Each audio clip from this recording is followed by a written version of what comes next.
What looks upbeat in China's economy comes with reservations. Commentary. Recent economic news from China carries 2 points of light. First, Beijing has reached an agreement with the European Union that could relieve some of the tariff pressure on Chinese-made electric vehicles. Second, the youth unemployment rate has slightly edged down. While both bits of news say something positive in an otherwise beleaguered economy, neither speaks to anything approaching a fundamental fix or even a movement in that direction.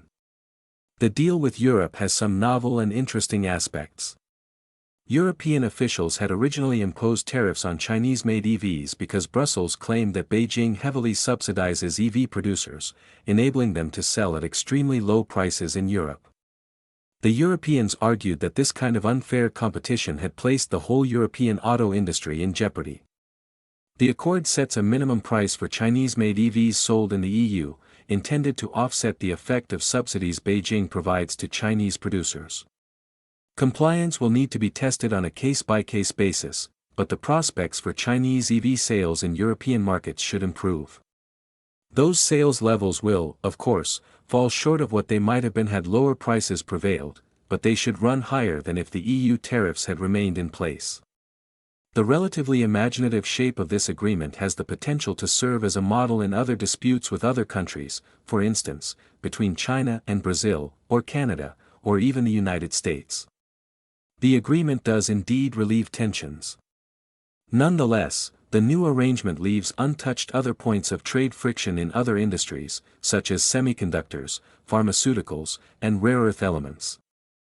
Nor does the agreement address the underlying problem of Beijing's trade practices that often burden foreign companies wanting to sell in China while subsidizing domestic companies or by forcing technology transfers, practices that engendered Western and Japanese hostility to China trade in the first place. On the labor front, Beijing's National Bureau of Statistics reports that the jobless rate for people between the ages of 16 and 24 years old fell to 16.5% of that workforce in December, the most recent period for which data are available, from 16.9% last November. This rate compares favorably with the 18.9% rate recorded last August when recent university graduates flooded into the labor market. The Bureau also reports that unemployment among those aged 25 to 29 fell to 6.9% in December from 7.2% in November. The overall unemployment rate held steady at 5.1%. While this news no doubt makes for pleasant reading among Chinese authorities, it says little about China's underlying labor problem. Years of low fertility rates have left the country with too few entrants to the workforce to fill vacancies created by the large segment of the population that is retiring. At the same time, Beijing's long-standing push for more university graduates, especially in engineering and science, has created many more candidates in these areas than there are positions.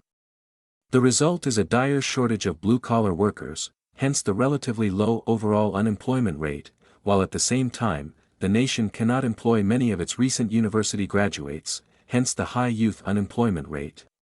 In this context, minor month-to-month fluctuations in the figures mean little.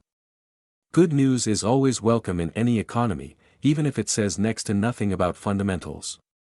With Beijing facing demographic problems, a property crisis, and still much hostility to China trade from the West, Japan, and increasingly the Global South, such scraps are especially welcome. But the good news in this case hardly guarantees China's leadership a good night's sleep.